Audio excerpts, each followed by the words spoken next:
नहीं आवाज।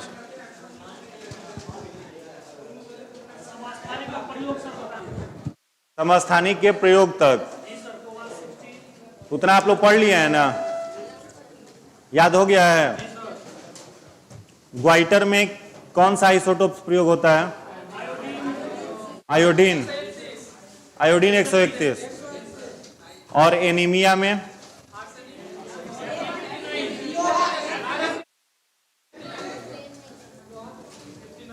कैंसर में कोबाल्ट, और ट्यूमर में रक्त का थक्का बनाने में सोडियम। चलिए तो पूरा लगभग याद कर लिए हैं, बहुत बढ़िया। हाँ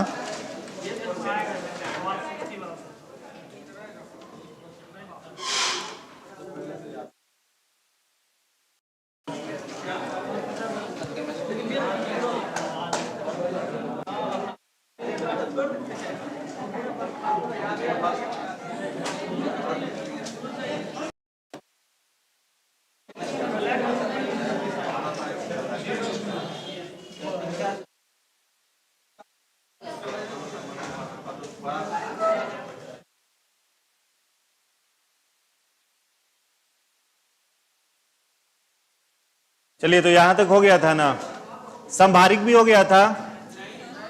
हेडिंग बना लो आइसोबार्स। चलिए हेडिंग बनाइए आइसोबार्स, संभारिक। आइसोबार, आइसोबार्स हिंदी में कहते हैं इसको संभारिक। तो आइसो का मतलब क्या होगा? समान, और बार्स का मतलब क्या होगा? भार। तो जैसे ही भार दिखा तुरंत दिमाग में बात आ जाएगा, समान क्या होगा? मास, और डिफरेंट क्या होगा? नंबर। ठीक है, एटॉमिक नंबर क्या हो जाएगा? डिफरेंट, और एटॉमिक मास सेम। ठीक है, तो the element which have same atomic mass but different atomic number are called isobars. Hindi वाले लोग लिखेंगे वैसे तत्व, वैसे तत्व, वैसे तत्व जिन पर, वैसे तत्व जिन पर परमाणु द्रव्यमान समान हो, परमाणु द्रव्यमान समान हो, जबकि जबकि परमाणु क्रमांक, परमाणु क्रमांक भिन्न हो, जबकि परमाणु क्रमांक भिन्न हो, भिन्न हो, उन्हें उन्हें समभारिक कहते हैं, उन्हें समभारिक कहते हैं। ठीक है, तो यहां पर देख रहे हैं ना, क्या कहेंगे इसको? इसको बोल सकते हैं ना हम लोग, कार्बन और नाइट्रोजन दोनों का एटॉमिक नंबर जो है वो क्या है? अलग अलग है। कार्बन का कितना है? 6, नाइट्रोजन का कितना है? 7, जबकि दोनों का एटॉमिक मास जो है वो क्या है? सेम है। आर्गन का एटॉमिक नंबर कितना? 18, कैल्शियम का कितना? 20, जबकि दोनों का एटॉमिक मास 40 और 40। तो कह सकते हैं कि कार्बन और नाइट्रोजन समभारिक हैं, या फिर कह सकते हैं आर्गन और कैल्शियम समभारिक हैं। तो लिख लीजिए दो एग्जाम्पल। हाँ, तो कुछ कुछ एक्सेप्शन आता है, एक दो अपवाद में आएगा। लिख लिए?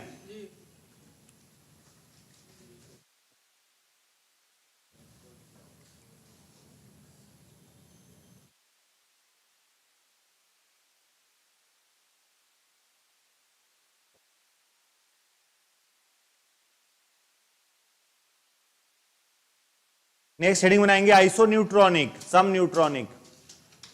आइसोन्यूट्रॉनिक, आइसोन्यूट्रॉनिक हिंदी में कहेंगे सम न्यूट्रॉनिक, सम न्यूट्रॉनिक। लिखेंगे वैसे तत्व जिनमें, वैसे तत्व जिनमें न्यूट्रॉनों की संख्या, वैसे तत्व जिनमें न्यूट्रॉनों की संख्या, न्यूट्रॉनों की संख्या समान होती है, वैसे तत्व जिनमें न्यूट्रॉनों की संख्या समान होती है, न्यूट्रॉनों की संख्या समान होती है, उनको क्या बोलेंगे? Iso neutronic. ठीक है, न्यूट्रॉन समान होगा तो आइसो न्यूट्रॉनिक। देख लो यहां पे यहां पर है आपका क्या, कार्बन और ऑक्सीजन। तो कार्बन में न्यूट्रॉन निकालना हो तो कैसे निकालोगे, 14 में से कितना घटा दोगे, 6 घटा दोगे, कितना जाएगा 8। ऑक्सीजन में भी कितना है 8। तो कार्बन और ऑक्सीजन दोनों एक दूसरे का क्या कहलाएगा, आइसो न्यूट्रॉनिक।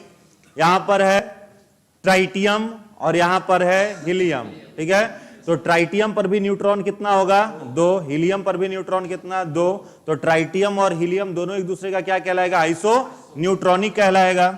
उसके बाद है आपका फास्फोरस और सल्फर, तो यहां पर भी न्यूट्रॉन की संख्या 16 और 16 है। तो ये सब तीनों एक दूसरे के क्या कहलाएंगे, आइसो न्यूट्रॉनिक कहलाएंगे। यानी न्यूट्रॉन इक्वल तो आइसो न्यूट्रॉनिक। लिख लीजिए तीनों एग्जाम्पल।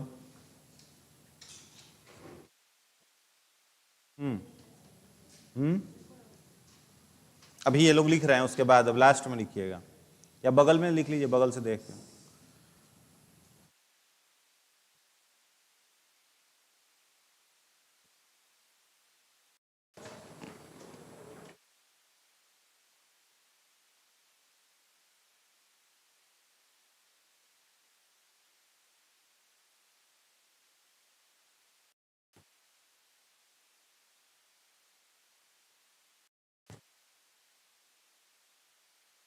हो गया?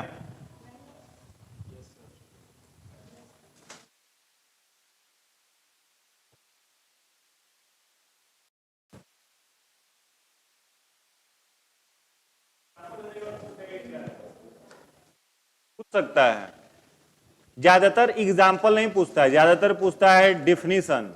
जैसे अब दिया रहेगा मान लो कार्बन एंड ऑक्सीजन, तो दे देगा कार्बन एंड ऑक्सीजन आइसो बार है, आइसोटोप्स है, आइसोटोन्स है, आइसो इलेक्ट्रॉनिक है, आइसो न्यूट्रॉनिक है, क्या है, तो देख के पता नहीं चल जाएगा, ठीक है। हाँ, परमाणु भार समान हो तो समभारिक, परमाणु क्रमांक समान हो तो आपका समस्थानिक, ठीक है। तो वो देख के पता चल जाएगा। हाँ, से भी रह सकता है। हाँ, क्या एटॉमिक नंबर, एटॉमिक नंबर नहीं देगा, एटॉमिक नंबर 30 तक याद करना पड़ेगा मिनिमम, और कुछ चुना हुआ डिफिनीशन ही पूछेगा ज्यादातर। हाँ, चलिए उसके बाद है देखिए ऑर्बिट और सेल। हेडिंग बनाएंगे कक्षा। हाँ, हिंदी में कहते हैं कक्षा, ऑर्बिट और सेल, कक्षा, ऑर्बिट और सेल, ऑर्बिट और सेल, कक्षा। इसमें डैश देकर के लिखिएगा, डैश देकर के लिखेंगे इलेक्ट्रॉन्स, इलेक्ट्रॉन्स, इलेक्ट्रॉन्स जिस वृत्ताकार पथ पर, इलेक्ट्रॉन्स जिस वृत्ताकार पथ पर चक्कर लगाता है, जिस वृत्ताकार पथ पर चक्कर लगाता है उसे, उसे कक्षा कहते हैं। जिस वृत्ताकार पथ पर चक्कर लगाता है उसे कक्षा कहते हैं। अगला पॉइंट लिखिएगा, कक्षा के बारे में, कक्षा माने ऑर्बिट, क्लास मत समझना, और कक्षा के बारे में सर्वप्रथम, कक्षा के बारे में सर्वप्रथम नील्स बोर ने बताया, सर्वप्रथम नील्स बोर, कक्षा के बारे में सर्वप्रथम नील्स बोर, नील्स बोर ने बताया। उन्होंने इन्हें दिया था 2n², याद है। तो पूछे ऑर्बिट्स के बारे में किसने बताया, नील्स बोर। अब देखो दो चीज होता है, समझना पहले, एक होता है कक्षा, एक होता है उपकक्षा। जैसे अगर देखा जाए तो मान लो यहां पर यह सोडियम है, तो सोडियम का न्यूक्लियस जो हो गया वो पॉजिटिव चार्ज हो गया, और इसके बाहर में ये सब क्या है, कक्षाएं कहलाएंगी, जिसको K, L, M, N इस नाम से जाना गया। तो ये तो कक्षा हो गया। अब इसमें जो इलेक्ट्रॉन्स भरे जाएंगे वे इलेक्ट्रॉन कितने होंगे, 2, 8, 18 और 32, मतलब 2n²। तो इस ऑर्बिट्स के बारे में बताने वाला वैज्ञानिक कौन था, नील्स बोर। अब आगे चल करके एक और वैज्ञानिक आते हैं जिनका नाम था सोमरफेल्ड, ठीक है, अभी लिखना नहीं है, ये आगे मिलेगा। कौन आता है, सोमरफेल्ड। तो सोमरफेल्ड जब आया तो उसने कहा कि जितने सारे ये कक्षाएं हैं, ऑर्बिट्स हैं, इन प्रत्येक कक्षा की उपकक्षा होती है, यानी एवरी ऑर्बिट्स हैव सब ऑर्बिट्स, ठीक है। अब जैसे अगर कहें कि K का सब ऑर्बिट कौन सा है तो क्या कहोगे, S, L का क्या है, P, M का क्या है, D, N का क्या है, F। तो एवरी ऑर्बिट्स हैव सब orbits which was given by Sommerfeld. तो नील्स बोर ने कक्षा के बारे में बताया, सोमरफेल्ड ने उप कक्षा के बारे में बताया। अब उप कक्षा की जरूरत कब पड़ती है? जब आप किसी तत्व का विद्युत विन्यास निकालते हैं, इलेक्ट्रॉनिक कॉन्फ़िगरेशन निकालते हैं। ठीक है, पढ़े होंगे ना 1s2 2s2 ये वाला। तो इलेक्ट्रॉनिक कॉन्फ़िगरेशन जब निकालते हैं तो जरूरत किसका पड़ता है? विद्युत विन्यास का। और विद्युत विन्यास का सिद्धांत देने वाला वैज्ञानिक सोमरफेल्ड। अब इन सब ऑर्बिट्स में जो इलेक्ट्रॉन भरा जाएगा उसका फॉर्मूला अलग है। जैसे सब ऑर्बिट में s पर मैक्सिमम इलेक्ट्रॉन कितना रहेगा? 2, p पर कितना रहेगा? 6, d पर 10, f पर 14, यानी 4-4 इलेक्ट्रॉन की संख्या प्रत्येक सब ऑर्बिट्स में क्या होती रहती है? बढ़ते रहती है। यह बताया था सोमरफेल्ड ने। अभी हम लोग क्या देख रहे हैं? कक्षा, ऑर्बिट या सेल। तो ऑर्बिट के बारे में बताने वाला वैज्ञानिक Niels Bohr. Electrons are revolve outside the nucleus, the path in which neutrons revolve called orbit और सेल। ऑर्बिट और shell denoted by KLMN। Clear है ना यहां तक?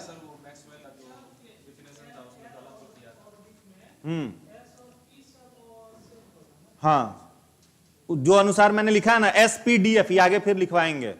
समझ गए? इतना याद हो गया? आगे बढ़े, चलिए नेक्स्ट हेडिंग बनाएंगे। अगला पॉइंट लिखिएगा, नेक्स्ट पॉइंट लिखिएगा। नील्स बोर के अनुसार, नील्स बोर के अनुसार, नील्स बोर के अनुसार कक्षों में, नील्स बोर के अनुसार कक्षों में इलेक्ट्रॉनों का भरना, इलेक्ट्रॉन का भरना, इलेक्ट्रॉन का भरना,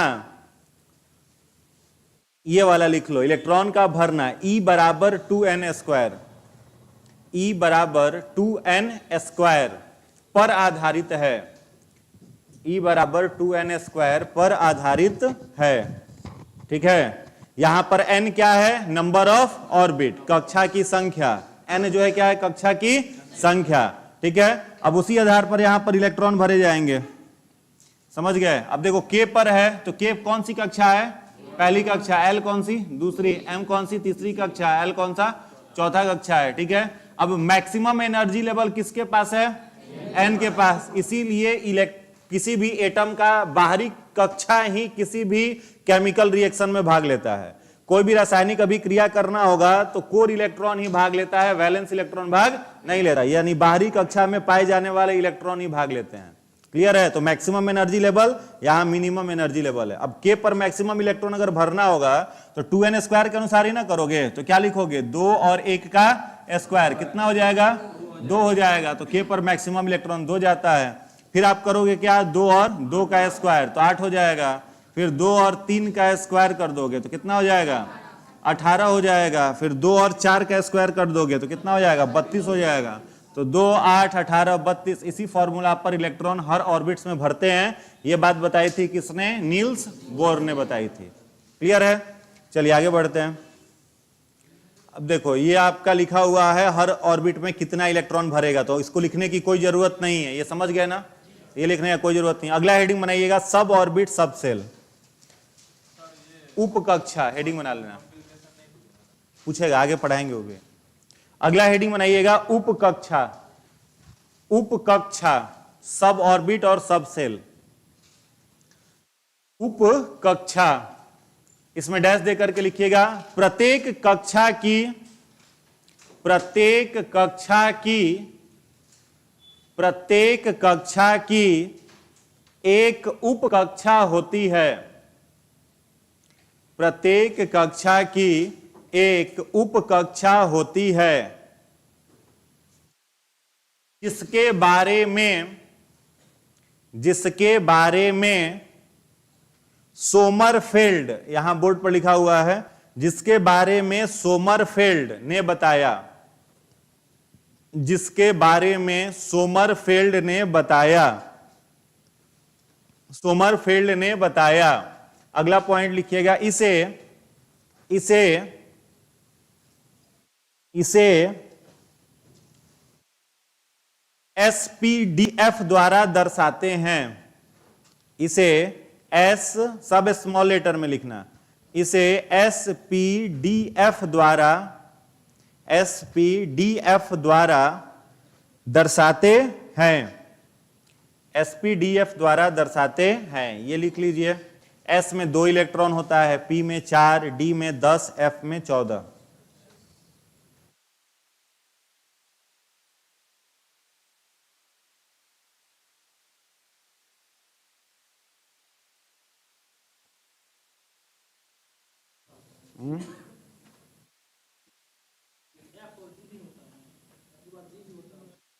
जरूरत नहीं पड़ता, उतना में ही सब इलेक्ट्रॉन भर जाता है।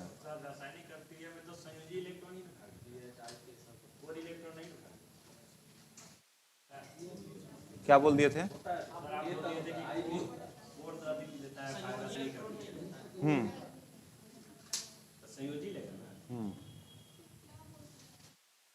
चलो हो गया, ये लिख लिए। चलिए अगला पॉइंट क्या है, ये तो कोई जरूरत नहीं है, क्लियर है ना। चलो अब आ जाओ, यहां पर एक ऑफ बाउ लॉ होता है। ऑफ बाउ लॉ, हेडिंग बनाओ, इसको समझा देते हैं। इसको लिखिएगा ऑफ बाउ, ये यू है, ठीक है, ये यू है। हिंदी में लिखेंगे ऑफ बाउ नियम, हिंदी में लिखेंगे ऑफ बाउ का नियम, ऑफ बाउ का नियम, ऑफ बाउ लॉ, या ऑफ बाउ प्रिंसिपल भी लिखते हैं, ठीक है। अब ऑफ बाउ वर्ड जो है वो जर्मनी का एक शब्द है, ठीक है, और जर्मनी के इस शब्द का मतलब होता है निर्माण करना, टू बी बिल्ड, किसी चीज को बनाना होता है तो जर्मनी के लोग उसको क्या कहते हैं, ऑफ बाउ। अब जैसे ईंटा का मकान बना रहे हैं तो उसको अरेंज वे में क्या करते हैं, सजाते चलते हैं, तो वही जर्मन वर्ड में उसको क्या कहा जाता है, ऑफ बाउ। अब किसी तत्व का इलेक्ट्रॉनिक कॉन्फ़िगरेशन निकालने के लिए इसी नियम का प्रयोग किया जाता है, ऑफ बाउ का। अब ऑफ बाउ में पहले ये थ्योरी है कुछ, इसको लिख लीजिए, फिर इसको समझाते हैं। पहला नहीं, वैज्ञानिक का नाम नहीं है, जर्मन वर्ड है जिसका मतलब होता है रचना करना, ठीक है। तो इसमें लिखिएगा ऑफ बाउ, स्पेलिंग एरर होगा उसको ठीक कर लेंगे, लिखिएगा ऑफ बाउ एक जर्मन शब्द है, ऑफ बाउ एक जर्मन शब्द है, एक जर्मन शब्द है जिसका मतलब रचना करना है, जिसका मतलब रचना करना है, मतलब टू बी बिल्ड, चीज को बनाना, क्या होता है, ऑफ बाउ। अगला पॉइंट लिखिएगा, अगला पॉइंट लिखिएगा किसी तत्व का विद्युत विन्यास, किसी तत्व का विद्युत विन्यास ऑफ बाउ नियम द्वारा, ऑफ बाउ नियम द्वारा निकाला जाता है। यहां पर ऑफ बाउ लॉ है, ठीक है ना। किसी तत्व का इलेक्ट्रॉनिक विन्यास ऑफ बाउ नियम द्वारा निकाला जाता है। नेक्स्ट पॉइंट लिखिएगा, ऑफ बाउ नियम द्वारा निकाला जाता है। नेक्स्ट पॉइंट लिखिएगा, उपकक्षा डी में, उपकक्षा डी में कभी भी 4 या 9 इलेक्ट्रॉन, उपकक्षा डी में कभी भी 4 या 9 इलेक्ट्रॉन को नहीं रखा जाता, कोई न 4 या 9 इलेक्ट्रॉन को नहीं रखा जाता, कॉमा ऐसी स्थिति में एस उपकक्षा अपना एक इलेक्ट्रॉन देकर, एस उपकक्षा अपना एक इलेक्ट्रॉन देकर 5 या 10 इलेक्ट्रॉन पूरे कर देती है, 5 या 10 इलेक्ट्रॉन पूरे कर देती है, 5 या 10 इलेक्ट्रॉन पूरे कर देती है। हो गया।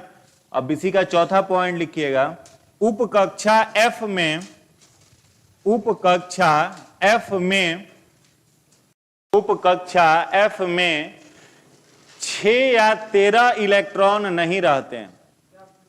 उपकक्षा F में 6 या 13 इलेक्ट्रॉन, 6 या 13 इलेक्ट्रॉन नहीं रहते हैं।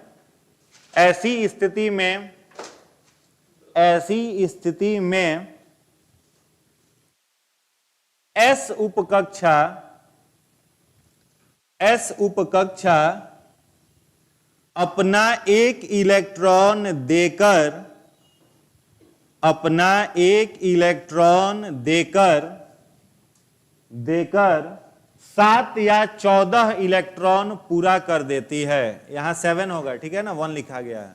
7 या 14 इलेक्ट्रॉन पूरे कर देती है, 7 या 14 इलेक्ट्रॉन पूरा कर देती है।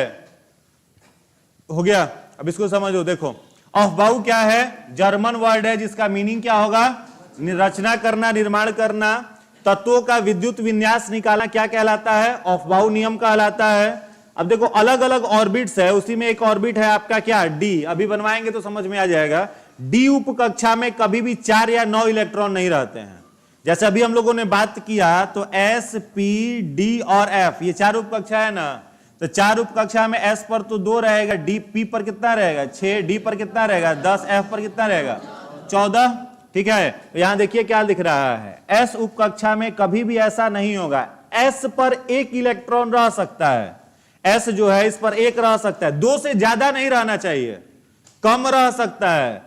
पी जो है यहां पर, तो पी उपकक्षा पर आपका मैक्सिमम 6 है, मिनिमम 5 भी रह सकता है, 4 भी रह सकता है, 3 भी रह सकता है।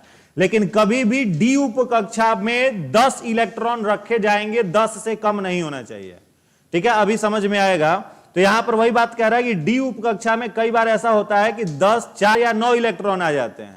तो 4 या 9 इलेक्ट्रॉन रहेगा तो वो ऑर्बिट स्टेबल नहीं होगा। तो इसके लिए उसके पहले की जो उपकक्षा एस है जिस पर 2 इलेक्ट्रॉन है, वो अपना 1 इलेक्ट्रॉन इसे दे देता है, किसे, डी को। और डी कितना इलेक्ट्रॉन पूरा कर लेता है, 5 या 10 इलेक्ट्रॉन को पूरा कर लेता है। सेम वही बात यहां भी रिपीटेड है। एफ उपकक्षा जो है, तो एफ पर मैक्सिमम इलेक्ट्रॉन 14 जाएगा ना, तो 14 जाएगा। लेकिन वैसी स्थिति जिसमें इस पर 6 या 13 इलेक्ट्रॉन ही बच रहे हो, तो एस अपना 1 इलेक्ट्रॉन दे करके यहां 7 या 14 इलेक्ट्रॉनों को पूरा कर देता है, ठीक है। अब कैसे होता है ये समझ में आएगा थोड़ी देर में। अब देखो यहां पर लिखा गया ऑफ बाउ नियम, इसी को कहते हैं, ठीक है। ये वाला जो चार्ट है यही क्या है, ऑफ बाउ नियम। अब सबसे पहले इलेक्ट्रॉन जो भरा जाएगा, ऐसे समझना,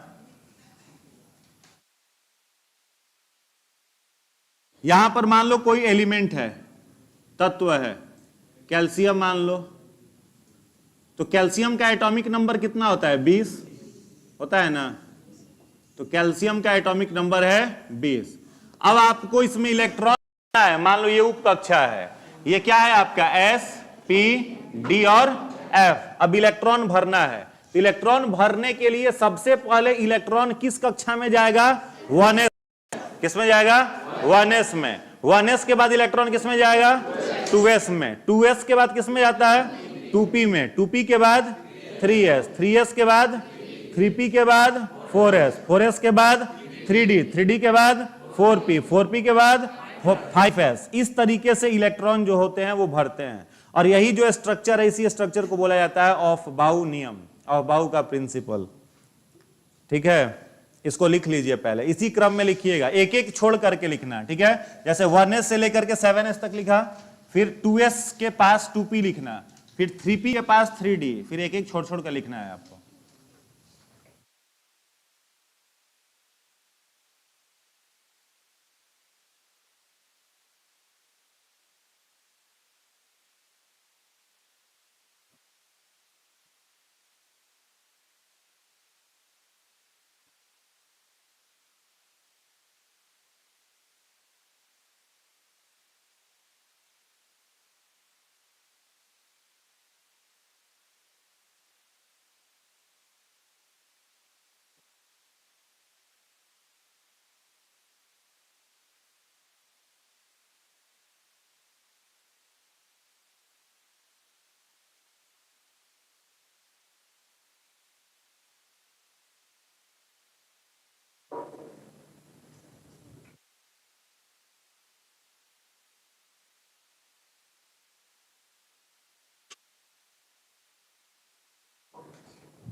हो गया।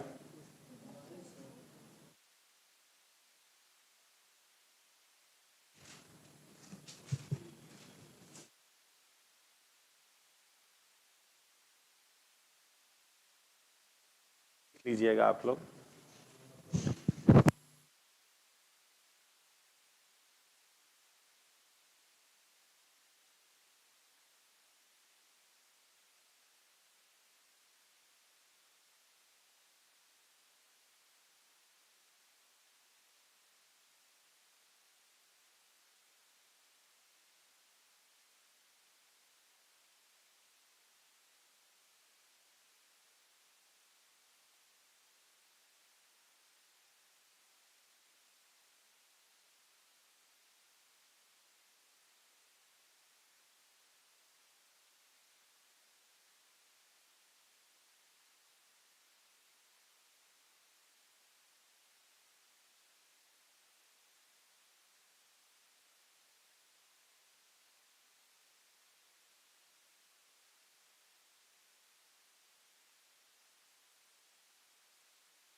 अब इसमें देखो, इसी के आधार पर इलेक्ट्रॉनिक कॉन्फ़िगरेशन आएगा।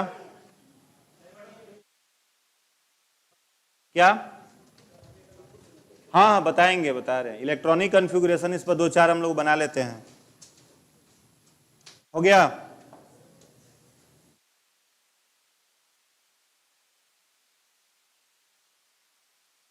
देखिए, ये कुछ इलेक्ट्रॉनिक कॉन्फ़िगरेशन है, ठीक है। ये आसान आसान सा है, कोई दिक्कत नहीं, इसको लिखना नहीं, अभी समझ लो फटाफट, ठीक है, कोई दिक्कत इसमें नहीं आएगा। अब इलेक्ट्रॉनिक कॉन्फ़िगरेशन है, मान लो किसका लिया गया है, ठीक है, H2 का, ठीक है, या फिर आपका क्या है, हीलियम का है। तो हीलियम जो है, इसका एटॉमिक नंबर कितना होता है, 2। अब इस पर इलेक्ट्रॉन अगर आपको भरना है तो सबसे पहले इलेक्ट्रॉन किस पर जाता है, 1s पर।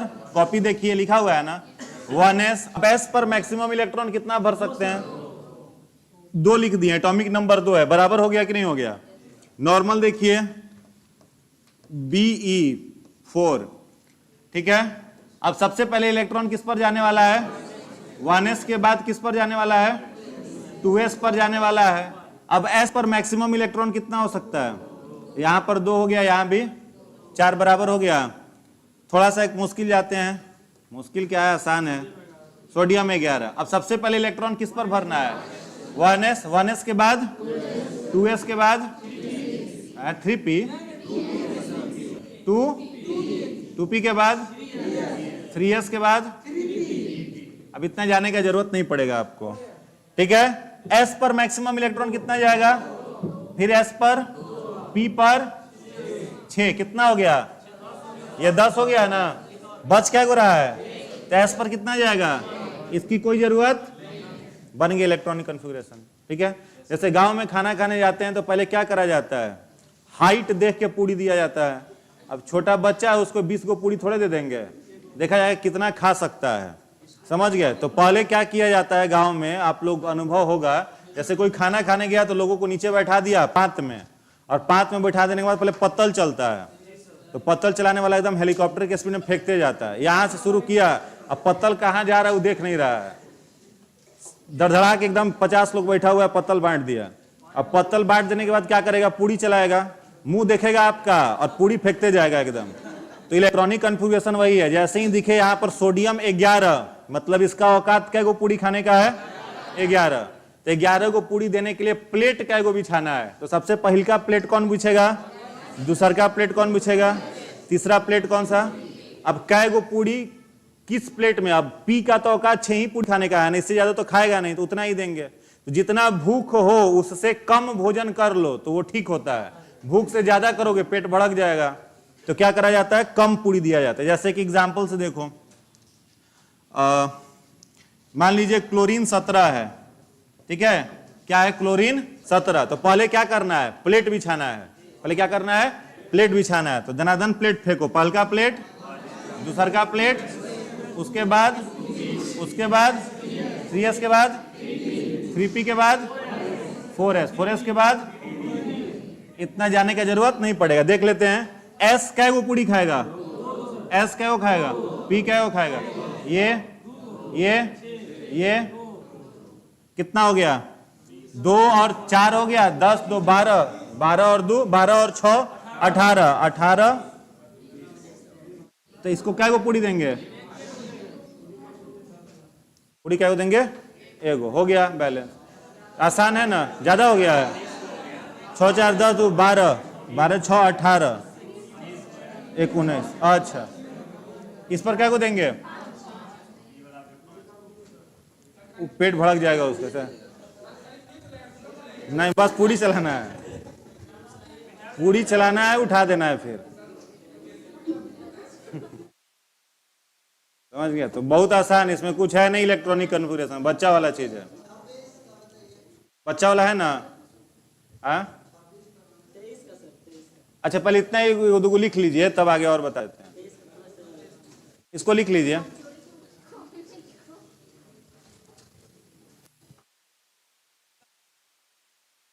नहीं उसका भी तरीका है, लेकिन वो अभी बताने की जरूरत नहीं है, सीधे 2 वर्ड में निकल जाएगा। हाँ इसलिए जितना पढ़ाएंगे तो बहुत समय लग जाएगा। अब पता चला आप लोग टीचर वाला छोड़ के फिर आईआईटी और मेडिकल की तरफ मूव कर रहे हैं, इसलिए बहुत कम चीज पढ़ना है, जितना जरूरत है उतना पढ़िए, मामला खत्म।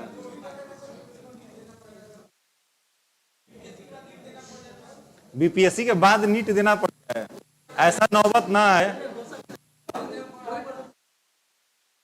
तो जीवन परीक्षा देते बीत जाएगा फिर।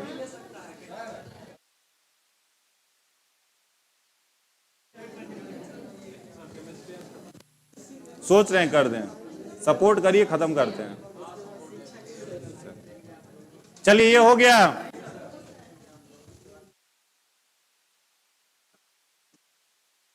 क्या वो भी आ रहे हैं। चलिए इतना हो गया,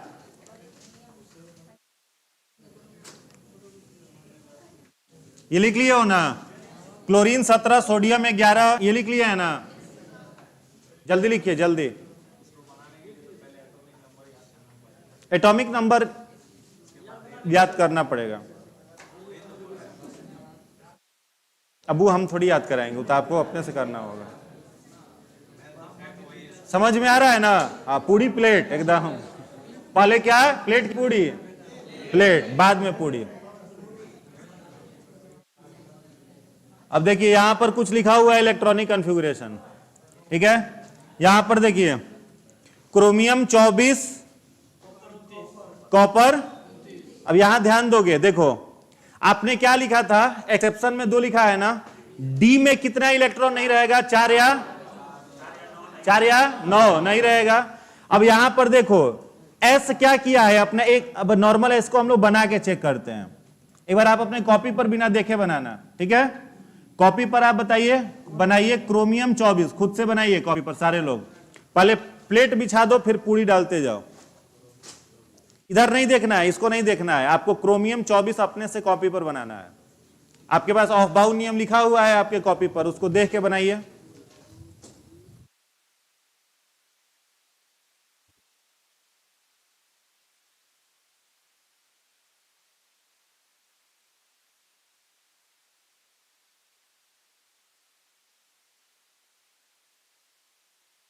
हो गया ना, हो गया।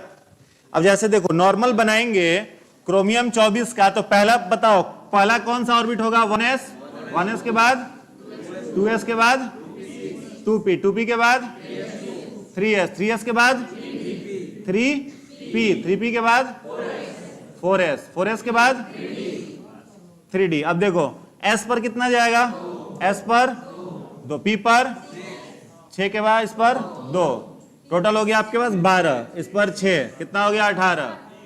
इस पर अगर दे देते हैं, अभी सुन लो, इस पर मान लो हमने 2 दे दिया, क्योंकि एस मैक्सिमम 2 ले सकता है, फिर यहां कितना देना होगा 4, तो 4 दोगे तो स्टेबल नहीं होगा, नहीं होगा ना, तो इसको हमको देना है क्या, गो पूरी, 5 गो पूरी, और टोटल पूरी है कितना, टोटल पूरी है 24, तो ये क्या करेगा अपना, एक कम करेगा और इसे दे देगा, कितना हो जाएगा 5 हो जाएगा। आया समझ में, यही था एक्सेप्शन, आसान है, लिख लीजिए इसको। ये सब भी लिख लीजिए, ये इंपॉर्टेंट है। अनस्टेबल हो जाएगा, एलिमेंट स्टेबल नहीं होगा, सारे एलिमेंट स्टेबल होना चाहेंगे ना। ये लिख लीजिए, इंपॉर्टेंट सब ही है इसमें। अच्छा 4s1 3D, हाँ याद हो जाएगा, देख के क्यों लिखिएगा, 4-5 बार प्रैक्टिस करिएगा, याद हो जाएगा वो भी। जितना आप बनाइएगा ना याद हो जाएगा, बार बार देखने का जरूरत पड़ेगा। हाँ एस अपना 1 इलेक्ट्रॉन दे दिया, उसको भूख ज्यादा लगा था, इसको भूख कम है, हाँ नहीं बस इसीलिए 1 इलेक्ट्रॉन दे दिया है। और दूसरा वाला जो एफ वाला है, देखिए यहां पर भी डी में जाने वाला था 9 इलेक्ट्रॉन, अगर एस 2 इलेक्ट्रॉन ले लेता तो डी में कितना जाता, 9 जाता, तो 9 तो रख नहीं सकते हैं, तो एस अपना 1 इलेक्ट्रॉन इसे दे दिया है। बस ये 2 एक्सेप्शन है, याद रखना है।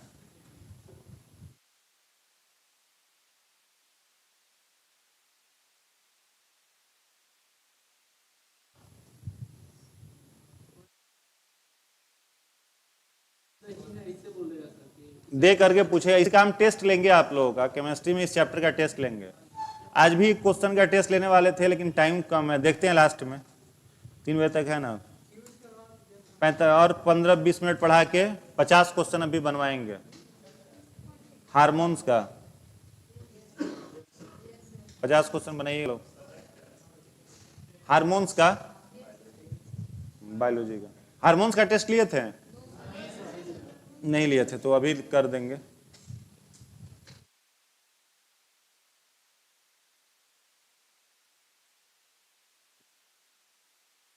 हो गया?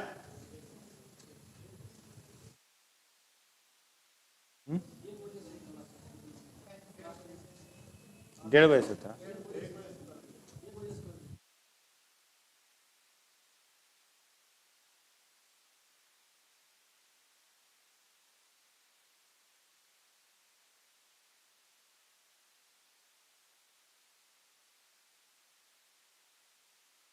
आज संभवतः मिल जाना चाहिए, सुबह वाले में मिला है सभी को।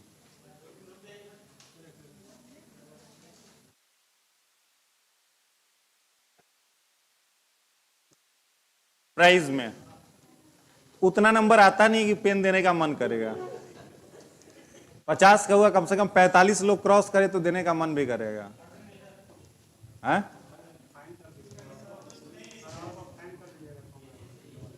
हाँ तो जिसका कम आएगा उसका फाइन करेंगे, और जो टॉपर होगा उसको पेन दे देंगे। हाँ हाँ। अब देखिए इस तरह का क्वेश्चन रेलवे में पूछता है, आपके एग्जाम में बीपीएससी ने आज तक नहीं पूछा, लेकिन जान लेना चाहिए, ठीक है। जैसे बीपीएससी इस तरह का प्रश्न नहीं उठाता है। क्वेश्चन है find the percentage of calcium in calcium carbonate, ठीक है। क्या है आपका? Calcium carbonate. अब इस कैल्शियम कार्बोनेट में आपसे पूछ रहा है कि इस कैल्शियम का क्या बताओ, परसेंटेज, ठीक है। कैल्शियम कार्बोनेट है, इसमें कैल्शियम का परसेंटेज पूछ रहा है, तो इसमें आपको याद रखना पड़ेगा कि किस एलिमेंट का एटॉमिक मास कितना होता है, तब जाकर के निकालोगे, ठीक है। जैसे यहां देखो कैल्शियम है, तो कैल्शियम का एटॉमिक मास कितना होता है? 40 होता है। उसके बाद देखो, तो इस परसेंटेज निकालने का तरीका, परसेंटेज किसका निकालना है? कैल्शियम का निकालना है ना, तो कैल्शियम को कहां रख देंगे? ऊपर। और किस में से निकालना है? तो CaCO3 से, इंटू क्या कर देंगे? 100 कर देंगे। तो देखिए कैल्शियम का एटॉमिक मास कितना? 40। उसके बाद फिर देखिए नीचे भी कैल्शियम है, तो एटॉमिक मास 40 प्लस कार्बन का एटॉमिक मास 12, और ऑक्सीजन कितना हो जाएगा? 16। तो ऑक्सीजन 16 गुना 3 हो गया है ना, तो टोटल 24 हो गया है। तो 16 गुना 3, इसको कर दे कैल्शियम कार्बोनेट बोल दें। हिंदी में क्या बोले, लिख लीजिए। कैल्शियम कार्बोनेट में कैल्शियम का प्रतिशत ज्ञात करें। कैल्शियम कार्बोनेट में कैल्शियम का प्रतिशत ज्ञात करें।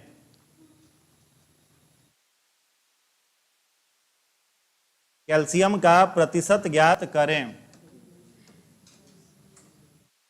ठीक है। यहां पर साइन दे देना, यहां प्लस का है, यहां प्लस का है, यहां मल्टीप्लाई का है।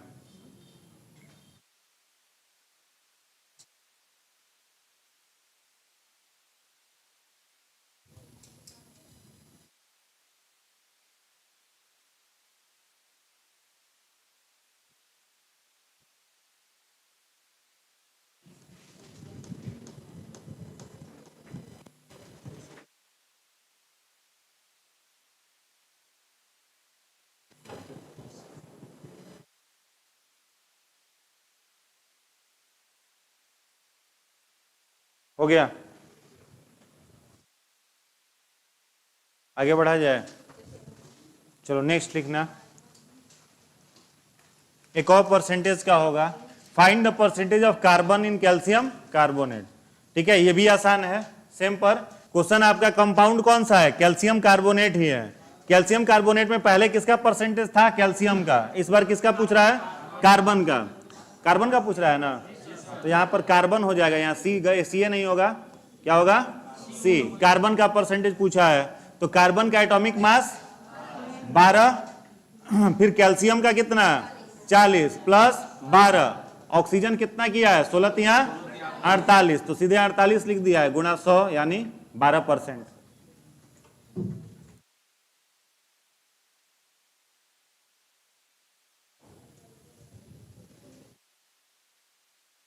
कुछ भी पूछे, साइंस एक भी गलत नहीं करना है, एक भी क्वेश्चन गलत नहीं, पूरा सही।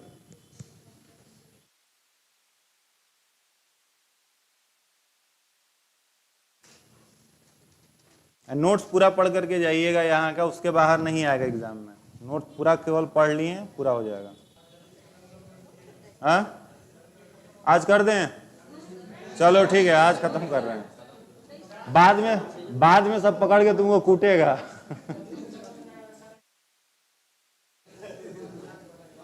चलो हो गया।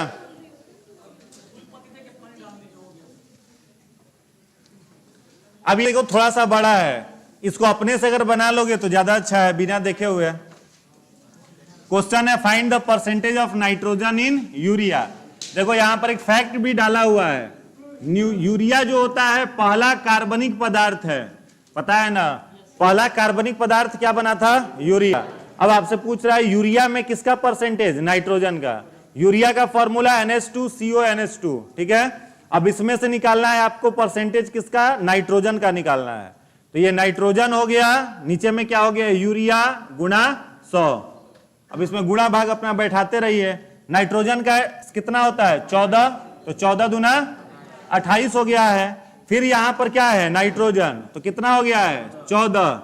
हाइड्रोजन पर कितना है 2, तो 2 क्या है हाइड्रोजन। कार्बन पर कितना होगा 12, तो कार्बन का 12 हो गया, ऑक्सीजन 16। फिर यहां पर क्या है नाइट्रोजन, तो नाइट्रोजन का कितना होता है 14 प्लस हाइड्रोजन कितना है 2। अभी गुणा भाग कर दिया गया है 100 से, तो आपका आ जाएगा टोटल 46.6%। ये सब आसान क्वेश्चन होता है, कहीं एक्सपेरिमेंट कर करके आप में भी पूछ दिया तो फंसिएगा नहीं, बना लीजिएगा। एटॉमिक मास नंबर नहीं।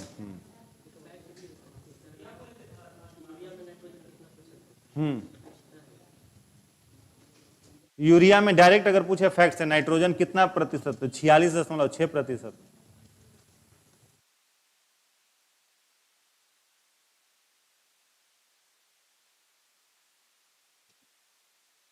इसे ही टीचर बनिएगा, पढ़ना पड़ेगा ना उसके लिए।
चलिए नाइट्रोजन हो गया, मामला खत्म, लिख लिए ना। अब ज्यादा मत लिखो, हो गया, बहुत हो गया ना, कोई जरूरत नहीं है। आइए अब केमिकल बॉन्डिंग, ठीक है, इसको डायरेक्ट हम PDF दे देंगे, लिखना है कि समझा दे बस, समझा दे बस, दे चलो उड़ाते हैं, हो जाएगा। देखो देखो केमिकल बॉन्डिंग क्या है, हिंदी में इसको बोलेंगे रासायनिक, हाँ बंधन या रासायनिक बंध कहेंगे, ठीक है। अब रासायनिक बंध का मतलब केवल एक होता है, सारे के सारे तत्वों का एक ख्वाहिश होता है कि वो अक्रिय गैस के तरह स्टेबल रहें, ठीक है। जितने सारे इनर्ट गैस है, 8 इनर्ट गैस हैं, सभी के सभी क्या है, स्टेबल हैं। तो सारे तत्वों का क्या इच्छा होता है कि हम स्टेबल हो जाएं। जैसे हम लोग भी प्रयास क्या करते हैं, स्टेबिलिटी का प्रयास करते हैं। तो रासायनिक बंधन किस चीज के लिए, स्टेबल होने के लिए। तो रासायनिक बंधन में कोई भी किससे जुड़ना चाहेगा, अपने से मजबूत से कि कम से, मजबूत वाले से जुड़ना चाहेगा। तो दोस्ती हम लोग क्या करते हैं, किससे, मजबूत वाले से। और बॉन्ड क्यों बनाना चाहते हैं, ताकि दोस्त सब रहे तो मार झगड़ा फंसेगा तो आएगा, सब काम आएगा, समझ गए ना। तो इसीलिए एलिमेंट्स का भी जिम्मेवारी होता है कि अपने मजबूत एलिमेंट्स के साथ क्या हो जाए, जाके जुड़ जाए। और वो अपने आप को स्टेबल करने के लिए क्या बनाता है, बॉन्ड बनाता है। अब ये जो बॉन्ड होता है यह मूल रूप से 4 प्रकार का होता 3 प्रकार का ही है, जबरदस्ती 4 प्रकार का होता है। पहला बॉन्ड होता है जिसको आयोनिक बॉन्ड या इलेक्ट्रोवैलेंट बॉन्ड कहते हैं। दूसरा बॉन्ड कोवैलेंट बॉन्ड होता है। तीसरा बॉन्ड कोऑर्डिनेट बॉन्ड होता है। और जबरदस्ती वाला बॉन्ड हाइड्रोजन बॉन्ड होता है, ठीक है। तो बॉन्ड कितना प्रकार का, 4 प्रकार का।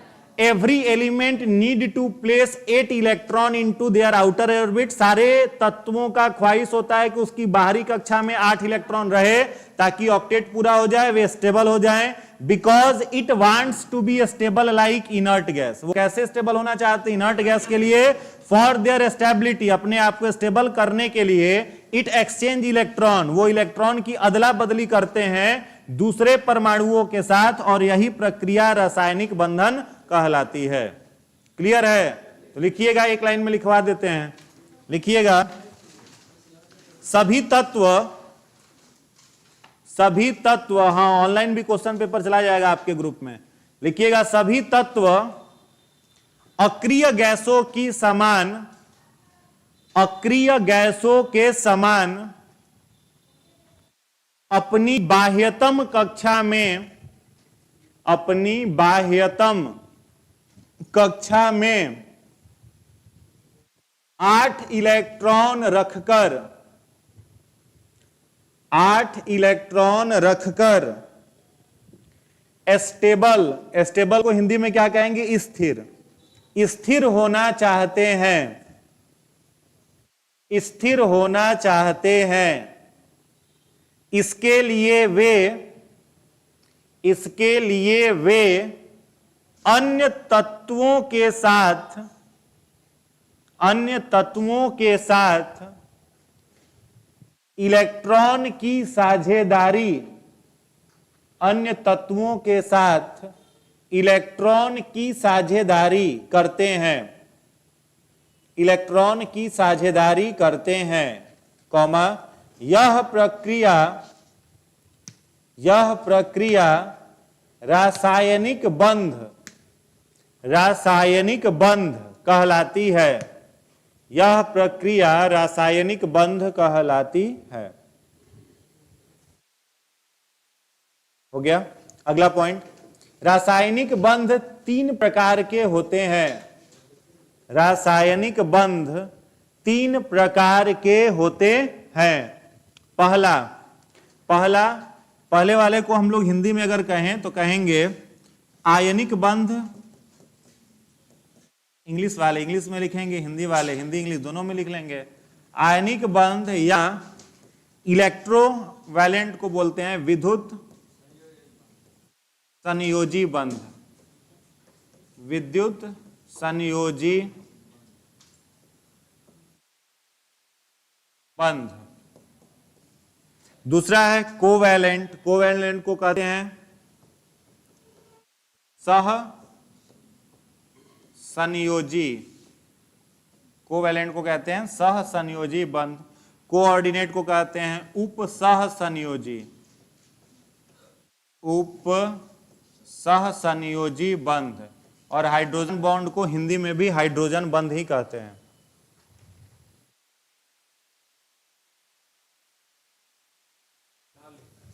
चारों लिख लीजिए, याद रहेगा, ठीक है।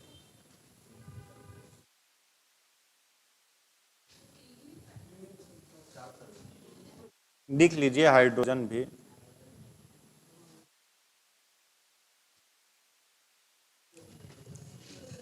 हो गया।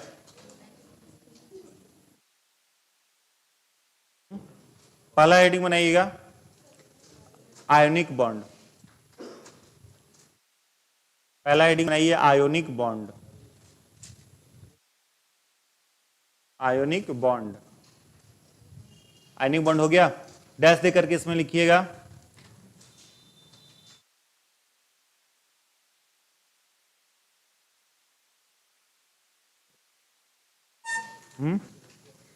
आयनिक बॉन्ड में लिखेंगे, देखिएगा यह बंध हमेशा, यह बंध यानी बॉन्ड, यह बॉन्ड हमेशा एक धातु यानी मेटल, एक धातु और एक अधातु, और एक अधातु के बीच बनता है, के बीच बनता है, जिसमें धातु, यह बंध हमेशा एक धातु और अधातु के बीच बनता है, जिसमें धातु यानी मेटल इलेक्ट्रॉन प्रदान करते हैं, इलेक्ट्रॉन डोनेट करते हैं, जिसमें मेटल इलेक्ट्रॉन डोनेट करते हैं, मेटल इलेक्ट्रॉन डोनेट करते हैं, जबकि अधातु, इलेक्ट्रॉन ग्रहण करते हैं। तो इलेक्ट्रॉन क्या करते हैं?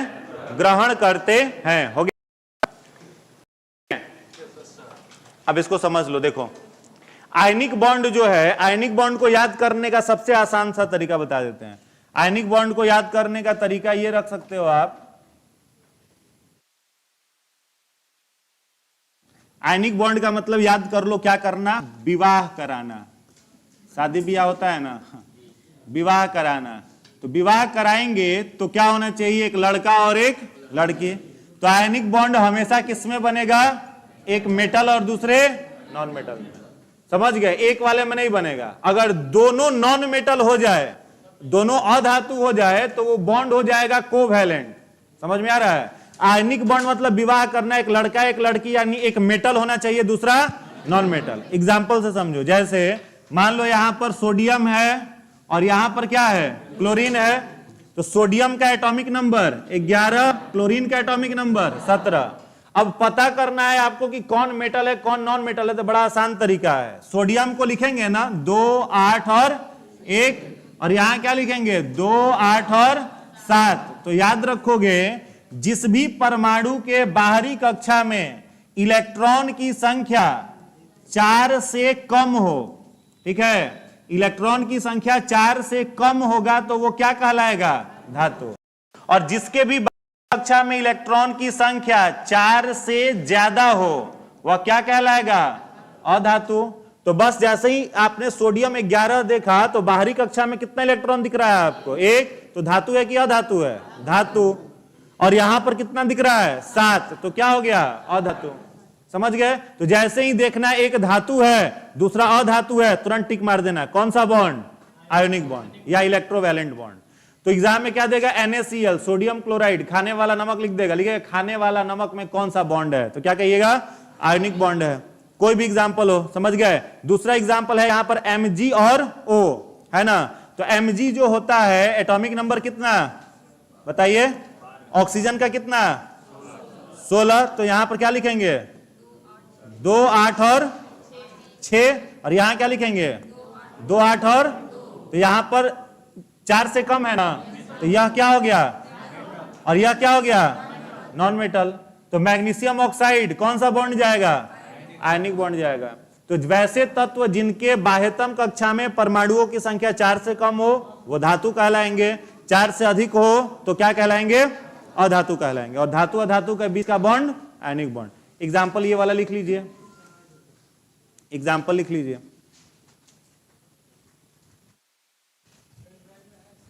हाँ? वही है।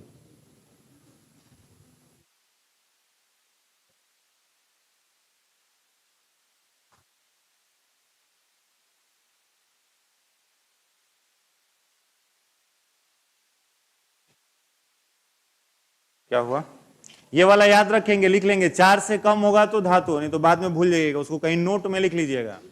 4 से कम इलेक्ट्रॉन होगा तो धातु, 4 से अधिक होगा तो अधातु, और देख के भी पता चल जाएगा सीधा। और 4 रहेगा तब क्या होगा, उपधातु, मेटलवाइड हो जाएगा।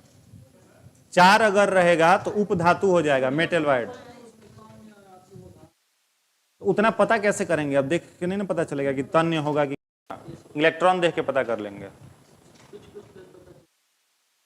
जितना गैस है सब नॉन मेटल, सारे गैस क्या होते हैं, नॉन मेटल, तो देख के पता चलेगा। कार्बन, हाँ उसमें तो नहीं कंफ्यूजन होता है। चलिए इतना लिख लिए हैं। अब देखिए इसका कोई कुछ प्रॉपर्टी होता है, तो प्रॉपर्टी लिखना कोई जरूरी नहीं है, ठीक है। देखो कैरेक्टरिस्टिक ऑफ आयनिक बॉन्ड, तो आयनिक बॉन्ड जो होता है, कोई भी ऐसा बॉन्ड हो जो सॉलिड स्टेट में हो, वो इंसुलेटर ही होगा इलेक्ट्रिसिटी का। किसी भी बॉन्ड का सॉलिड रूप जो होता है वो इलेक्ट्रिसिटी का क्या होता है, इंसुलेटर।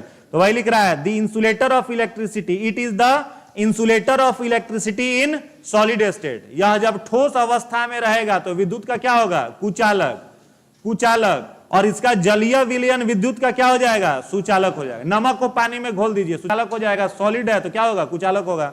आगे लिखा है, it is present in crystalline form, मतलब ये रवेदार होता है, दानेदार होता है। नमक कैसा होता है, दानेदार होता है ना, रवेदार, तो इसका फॉर्म क्या हो जाएगा, crystalline. It's have high melting and boiling point, इसका गलनांक और क्वथनांक दोनों क्या होता है, उच्च होता है, हाई होता है। तो कोई खास इंपॉर्टेंट नहीं है, लिखने का मन है छोड़ दीजिए इसको, कोई दिक्कत नहीं है, ये याद रहेगा। एक लाइन में लिखो, बस एक लाइन बोल देते हैं, लिखिए एक लाइन में लिखिएगा, ionic bond, ionic bond, ionic bond का जलीय विलयन, आयोनिक बॉन्ड का जलीय विलयन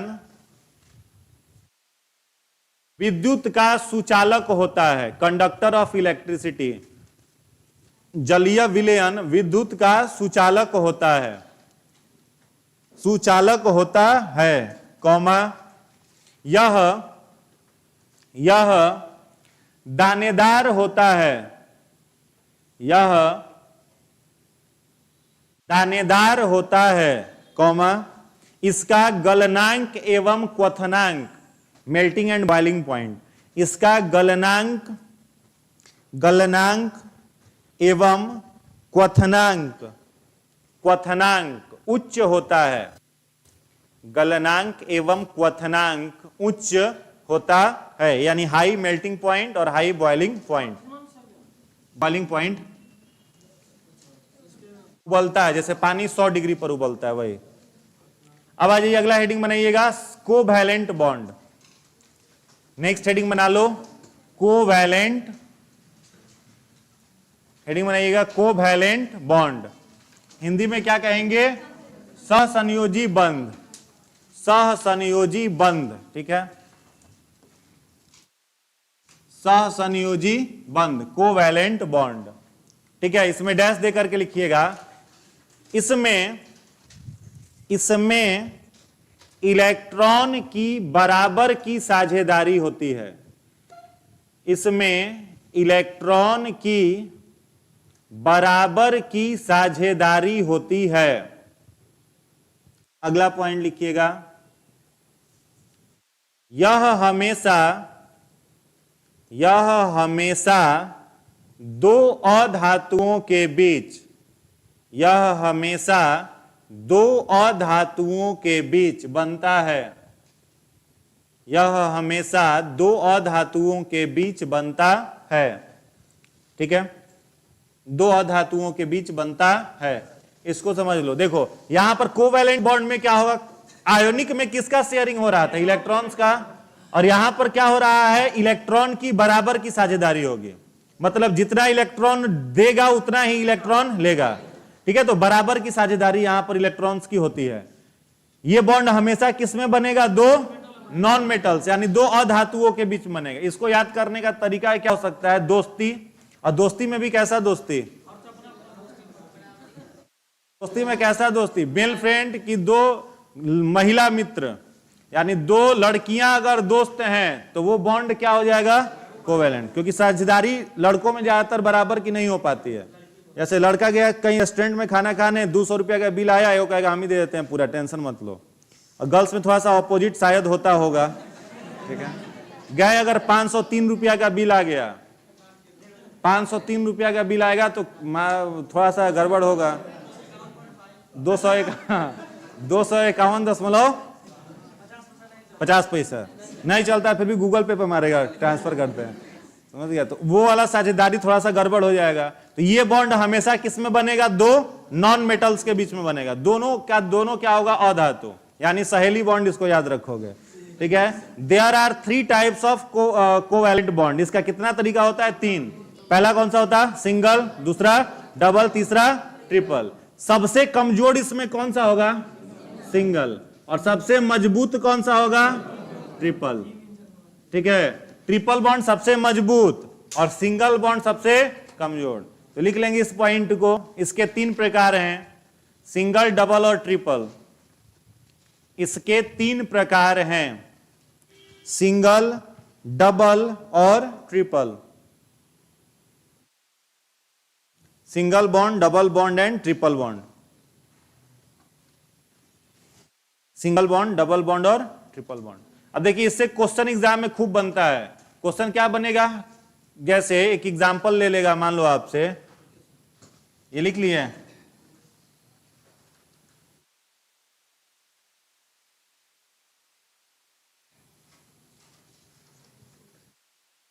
लिख लिए।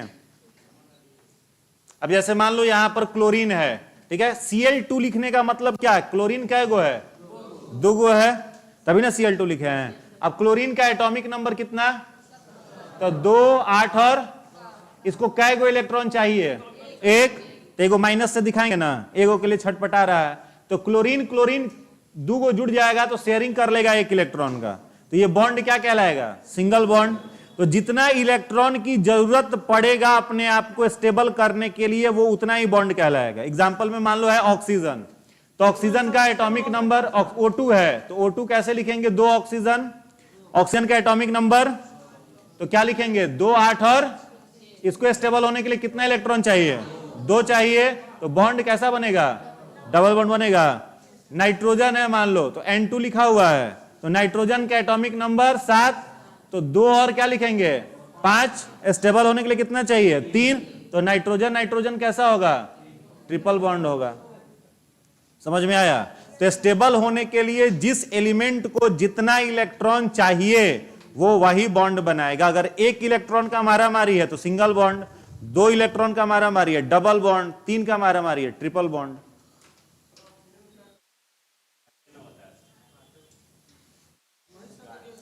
क्या? तो 2 और 6 कर लो। हाँ, उल्टा हो गया, वो एटॉमिक मास पर चला गया। 2 और 6 तो डबल बॉन्ड हो जाएगा। ऑक्सीजन का, हाँ सही बोला, 2 और 6 तो डबल बॉन्ड हो जाएगा। नाइट्रोजन का ट्रिपल बॉन्ड हो जाएगा। चलिए लिख लिए, आगे बढ़ा जाए। इसमें सर क्लोरीन जो है एक साथ जुड़ जाएगा, ये देगा तो कमजोर हो जाएगा। कोई कमजोर नहीं होगा। देखो क्लोरीन का कितना है? हाँ 17 है, और यहां भी क्या है? क्लोरीन 17। तो बाहरी कक्षा में इलेक्ट्रॉन कितना रहेगा? 2, 8 और 7 रहेगा ना।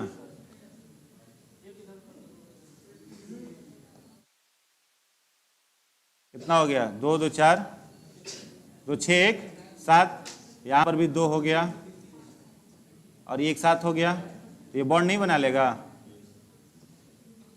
ये सिंगल बॉन्ड है तो दोनों बैलेंस हो गया। समझ गए ना? चलिए आगे बढ़िए। ट्रिपल बॉन्ड हो गया। अब देखो इसमें क्वेश्चन थोड़ा सा एक बनता है। क्वेश्चन ये बनेगा कि मान लो यहां पर है नाइट्रोजन, N2 है, तो N2 में आपसे पूछ देगा कि बताइए सिग्मा बॉन्ड कितना है और पाई बॉन्ड कितना है। नाइट्रोजन में सिग्मा बॉन्ड की संख्या पूछेगा और पाई बॉन्ड की संख्या। तो देखो सिंगल बॉन्ड जो होता है, इस सिंगल बॉन्ड में एक क्या होता है? सिग्मा। सिंगल बॉन्ड में कितना सिग्मा होगा?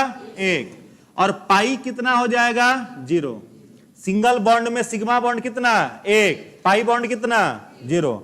डबल बॉन्ड में एक क्या होगा? सिग्मा, और एक क्या होगा? पाई।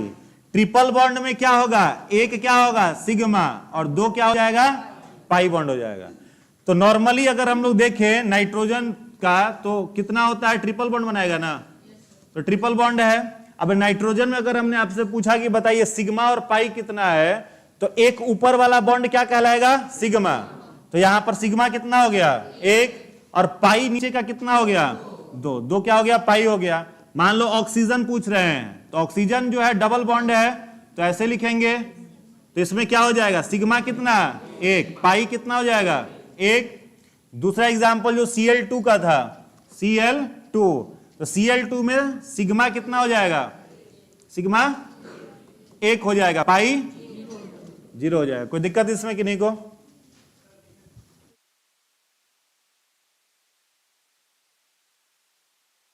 दिक्कत है? हाँ बस बेंजीन इसके बाद कर देते हैं, अभी ये सिंपल हो गया, इसके बाद बेंजीन एक बता देते हैं, ठीक है। सिंगल बॉन्ड में सिग्मा कितना एक, पाई कितना, डबल बॉन्ड में सिग्मा कितना, पाई कितना एक, ट्रिपल बॉन्ड में सिग्मा एक, पाई कितना दो, बस यही याद रखिए, उसके बाद सब बन जाएगा।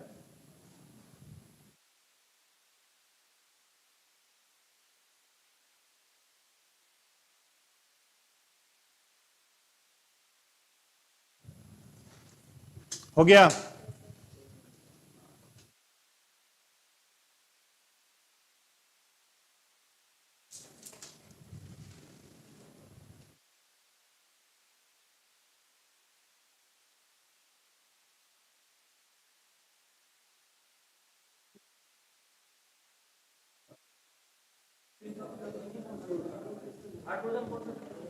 बताएंगे हाइड्रोजन में पहुंचेंगे। चलो हो गया, अभी लिख रहे हैं क्या?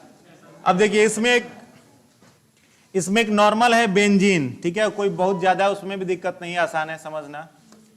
बेंजीन मतलब C6H6, C6H6 को क्या कहते हैं बेंजीन। कैसा होता है, साइक्लिक फॉर्म में होता है, ठीक है, साइक्लिक फॉर्म में होगा, इस तरह का दिखेगा। क्या हो गया बेंजीन, एक अल्टरनेट डबल बॉन्ड रहेगा,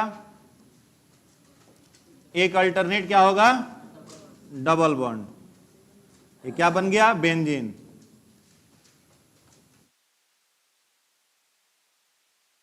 ठीक है, हाइड्रोजन हो गया। अब इसमें आपको गिनना है कि सिग्मा बॉन्ड कितना है और पाई बॉन्ड कितना है। तो देखो सिंगल बॉन्ड में क्या होगा, एक सिग्मा होगा ना, तो पहले सिंगल बॉन्ड गिन लेते हैं, फटाफट गिन लो। देखो यहां देखिए एक सिग्मा हुआ, ये दो सिग्मा, ये वाला तीन सिग्मा, 4 5 6 7 8 9 10 11 और 12, सिग्मा बॉन्ड की संख्या 12। पाई क्या को बचा, 1 2 और 3 पाई बचा। तो आसान तो है, बेंजीन में कितना सिग्मा 12 सिग्मा, पाई कितना 3।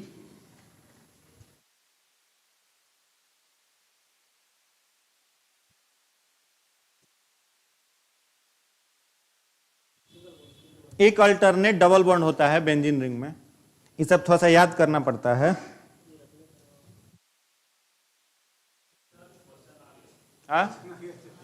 ये आया था, हाँ क्वेश्चन आ गया, हमको पता है, 5 मिनट पहले ही आ गया क्वेश्चन। अभी ये बॉन्ड खत्म कर देते, उसके बाद ना टेस्ट ले शुरू करेंगे, कम से कम एक खत्म हो जाए। चलिए हो गया,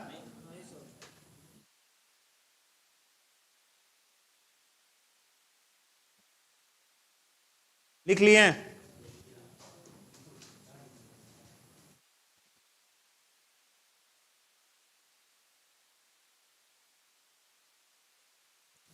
बोल नहीं रहे हैं जी। चलिए, तो इसके बाद वाले स्लाइड में वही है, कुछ ज्यादा है नहीं।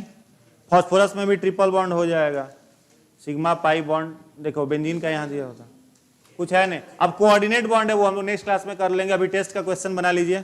टेस्ट का क्वेश्चन ग्रुप में है, केवल 10 मिनट में बना लेना है तो आपके पास 5 मिनट ही, लेकिन बना लीजिए 10 मिनट में। नहीं 10 मिनट। सुबह में भी मैंने 10 मिनट में ही टेस्ट लिया था, 50 क्वेश्चन 10 मिनट में बनाइए जल्दी। कॉपी के लास्ट पेज पर बनाइएगा, पेज फाड़ना नहीं है किसी को, कॉपी के लास्ट पेज पर ही बना लीजिए, ठीक है। क्वेश्चन नंबर दीजिए, ऑप्शन लिखिए।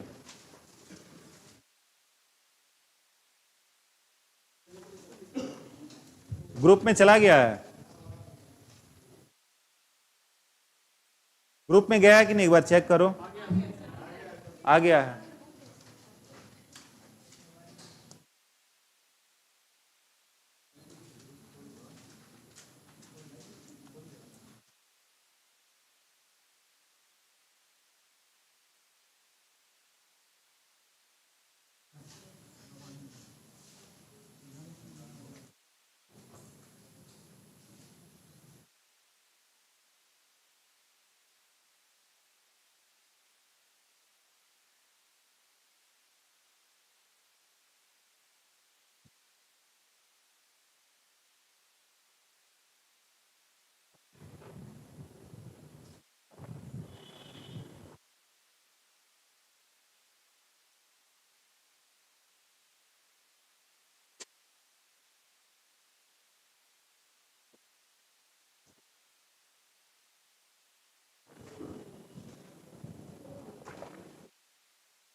चलिए मिलाइए आंसर।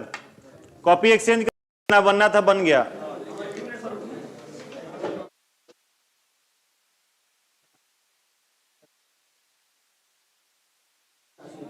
हो गया। एक्सचेंज नहीं किया है सब, हमको पता है। नहीं करिएगा तो नहीं चेक कराएंगे, जल्दी करिए। पीछे वाला बेंच वाला लोग नहीं किया है। अब लिखना बंद करिए। अब आप क्वेश्चन यदि बनाते भी हैं तो उसका मूल्यांकन नहीं होगा, इसलिए एक्सचेंज कर लीजिए।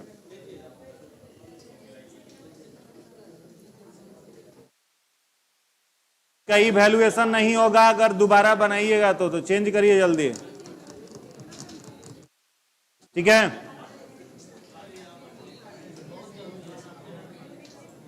चलिए पहला क्वेश्चन देखो, जो सही होगा उसको सही टिक करते जाइएगा, गलत वाले को काट दीजिएगा।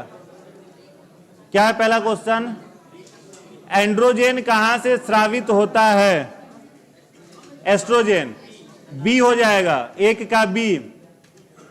जो सही होगा सही करिए, गलत को काट दीजिए। एक का बी, हाँ ओवरी बी। प्रश्न संख्या 2 का हो जाएगा सी। 2 का सी, 2 का सी हो गया नर्लिंग हार्मोन। क्वेश्चन नंबर 3 का हो जाएगा ए।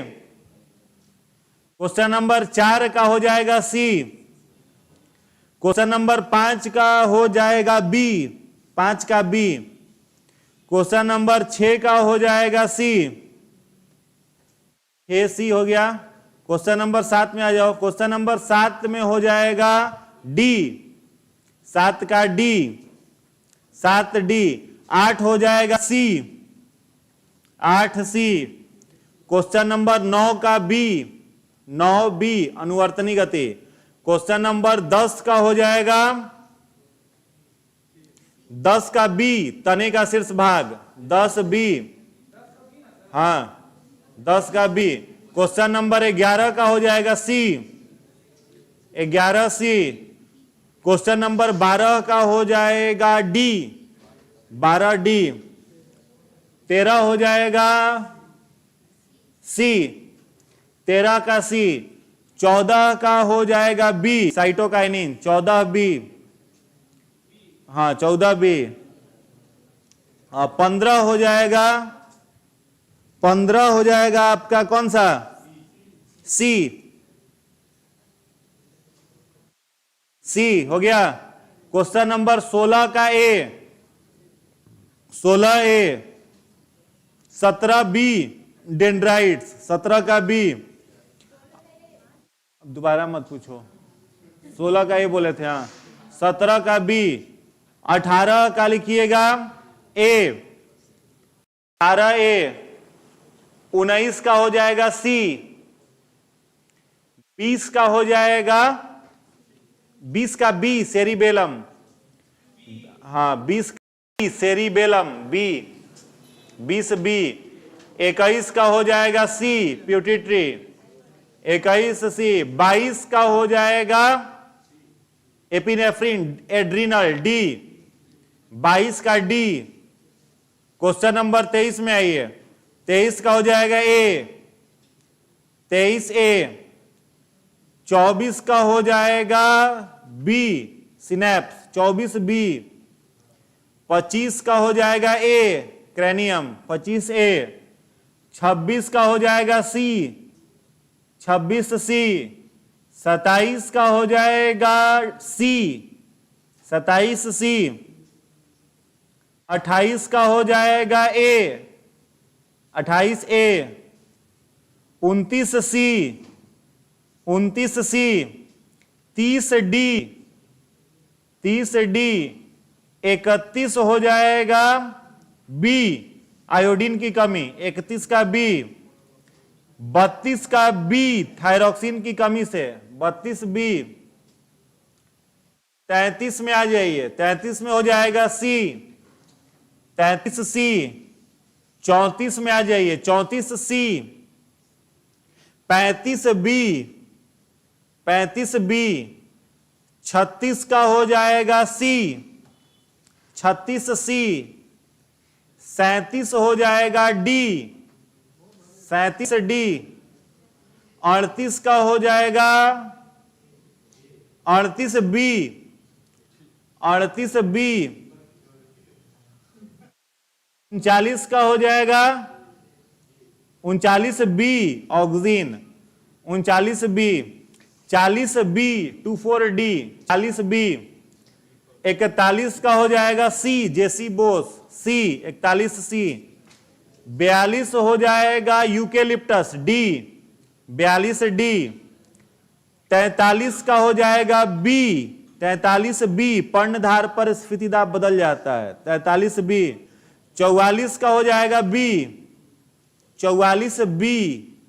45 का हो जाएगा सुसुप्तावस्था में रखता है और पत्तियों को विलगन, D 45D, 45D। 46 का हो जाएगा C, 46C। 47 का हो जाएगा वासोप्रेसिन,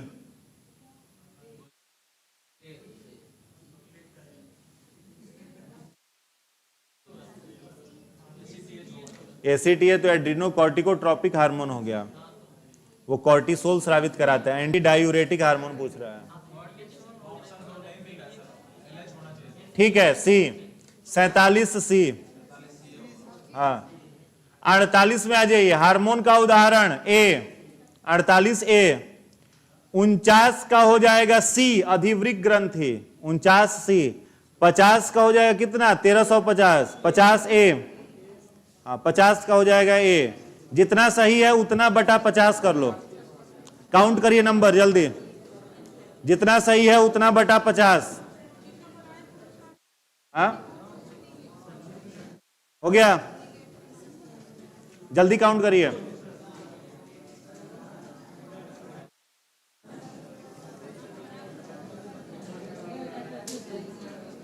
पचास से 45 के बीच में कितनी का है? 50 से 45। ऑनलाइन वाले लोग भी बताइए जिनका हो गया। चलिए जल्दी बताइए, 45 से 50 के बीच में कितनी का? 44 है। 44 किसी का? और 44 नंबर